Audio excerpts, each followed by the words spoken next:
Hey everyone, Blake here from ChessPathways.com playing some more Blitz today. Let's have some fun and see if we can learn a thing or two. Before we get too far into the video, please make sure you hit that subscribe button down below, and also like the video to make sure we reach some more people. It helps with the YouTube algorithm, and so you never miss any new content that comes your way. Okay, we're playing this Sicilian defense, kind of this 4 knights version, and it's going to become a Kalashnikov after e5. So the main thing here is d5 is severely weakened, so I want to possibly trade off this knight and get myself some access here to this d5 square. So he plays b5, we're going to take and play knight d5. I want to play c3 to give this knight an option to get back into the game. And okay, he plays f5. I believe here you just take and then bring the knight over to e3 with tempo, so let's do that. c2, knight e3, and he has an option here. Yeah, if he goes that way, I take the diagonal. And queen h5 is potentially a threat, so he plays f5. This is all theory, by the way. And I'll play queen h5, yes. I've had this position several times in tournaments. It's considered fairly pleasant for white, but it's also very dynamic. Black has 2 bishops, and you don't. Black has a lot of central space. But they also have some holes they're leaving behind. Knight f4 could be an idea. They have to be really careful about their king, too, in some cases. This bishop can reroute, you can target the backwards pawn. It's a very interesting position, actually. Black can't play f4 here, by the way, because I would just ignore my knight hanging and take on e4 with checkmate threats. Okay, h6. I'm actually not familiar with this move. Is there a problem here for black after knight f4? Because you can't play bishop f7, I think. I would just take on f5, and there's no good discoveries. And I don't think you want to go the other way, because then my bishop gets access to b3 with check, and this seems very scary for you. I think I'm just going to play knight f4. You can't even, like, defend the bishop, right? Because then I would just take it and skewer you, and I win. So I wonder if this is why no one plays h6? I guess we'll find out if black has something up their sleeve, but I don't really see a great answer to this threat on the bishop.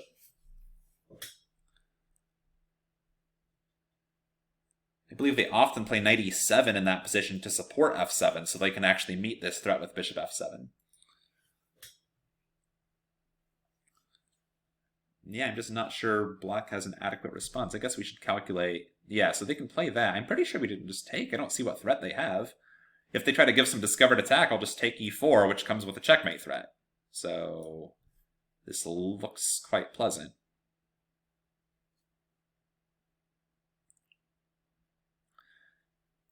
While we're waiting for black to make a move here, if you want some private time with me, a private lesson to talk about your chess goals, take a look at some of your chess games, and give some feedback and some guidance for how to reach them, please click the link down in the description. You'll get a private lesson with me, and when you sign up for a private lesson with me through that link, make sure you let me know in our lesson. You'll actually get a free month of Chess Unlocked, my most popular coaching program that comes with a video course, correspondence games against me, awesome community events, tournaments, Zoom calls. So you don't want to miss out on a free month of that. So make sure you sign up for a lesson through that link in the description below. Okay, so this I don't think is working for black. But there is the question that remains, what's better to take? I guess I just take the rook. I don't see why not. And we're up a lot of material here. Okay, and I think now I just fork you everywhere again.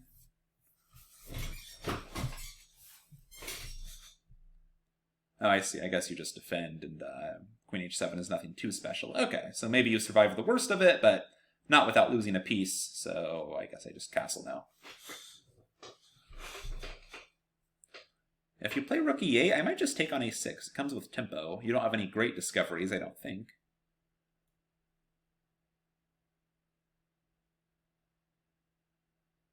No, because then you're going to move your knight and then play bishop c4 or something. I think it's better just to be better safe than sorry. I really have to speed up, though. I have 37 seconds on my clock, so we'll see what I can do with this. Hopefully we don't just blunder this in time trouble, this totally winning position. So a6 is hanging. This is my worst place piece. I talk about this a lot in Chess Unlocked, by the way. There's a whole module on how to plan. When you're not sure what to do, one question you can ask is, what's your worst place piece? So I think this rook needs to be improved. All the other pieces are at least doing something. So rook d1 could be an option. Yeah, you just take on e6. I don't really see what threat you have. d6 is hanging. Black's also quite low on time. Yeah, I don't think this leads to anything. I hope I'm not blundering. It doesn't lead to anything either. Everything's defended.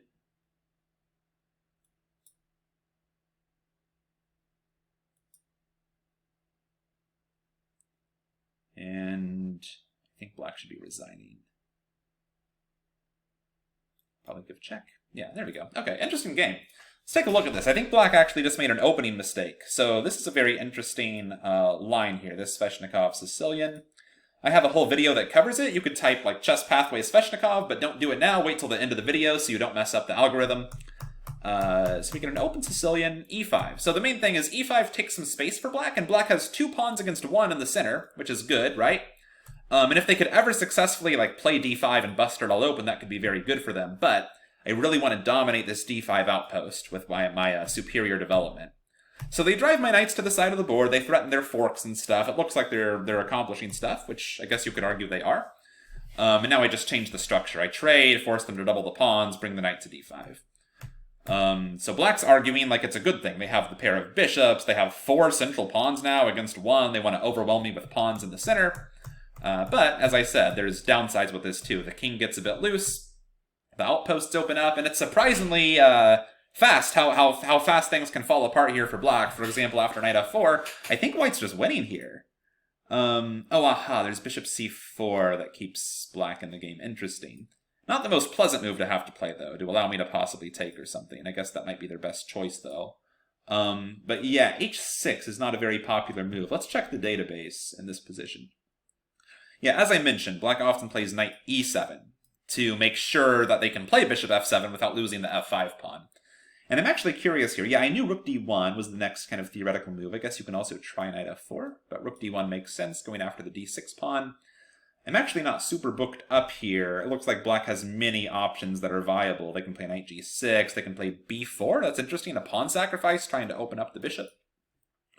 I'm just curious, one example. Yeah, I've seen this idea too, this really cool g4 idea. Just to tear down this structure in the center and let your bishop back in the attack. So this line gets really, really crazy. And it seems like here, black often doesn't even take. They play knight h4, and now you have a hole too. Outposts everywhere for both sides, right? So definitely would be a fun line to explore further. Unfortunately for black, I think they just collapsed at that moment and started giving me all their pieces. And somehow I was able to hang on and convert even in time pressure. So, okay, let's play one more. So let's play d4. I usually play e4 in these videos. Want to give our queen's pawn opening players something to go off here. And we're going to learn a good lesson here because this is not a move. We just take over the whole center. So knight c3. And I think we're just going to get to play, I guess not e4 right away because the knight will take us because we're pinned. But nonetheless, this is not considered very pleasant for black. But I'll have to study how to best exploit this maybe after the game. I think I'll play queen b3 and go after b7. And if you defend it, then I have knight e5, attacking the bishop, attacking f7. Could be some ideas like this. Oh, see, now you get to trade. Okay, I feel like I missed my chance to get the most out of this opening. But that's okay. We'll learn from it after the game. Knight e5. Still seems pleasant for me, for sure. I guess we'll trade and defend our pawn. We do have the bishop pair for what it's worth. Yeah, so you want to do this, but I don't think that's going to work out super well for you. Oh, maybe it will, because I can't play... Huh. That's actually kind of annoying. So I can't play king d1 without taking f2. Wow, maybe your knights actually do something here somehow. Okay, so not the easy position I thought it might be. So if I play h3, you play knight c2, king d2, take the rook, I take your knight. I'm going to go for this and hope to strand your knight in the corner. But this is not ideal. Yeah, I know knight f6 is a bad move on move 2, but the aftermath of this leaves much to be desired. So, yeah, and I saw that too. Yeah, knight takes f2, and now both rooks are hanging. I think I'm just losing here, probably. Especially because I can't even trap your knight. If I could trap your knight, that would be one thing, but I'm not in time to play bishop f4 or anything. And even then, you have f2. So this is losing. but we'll see what we can learn from it nonetheless. Bishop f4. You're just going to play bishop... Oh, no, okay, this is a trap you can fall into. Bishop d6, I have e5. That would be a nice little trap, so... Okay. Bishop b5 is an idea? I think it's actually me who loses another... Well, no, I can just take. Maybe it's not so lost. Maybe I can make something of this. I'm only down 1 point of material, quote-unquote. And your king's in big trouble.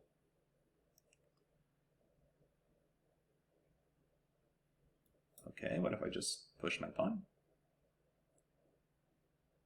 Where are you headed? You want g2? It's kind of annoying. Do I just give it to you?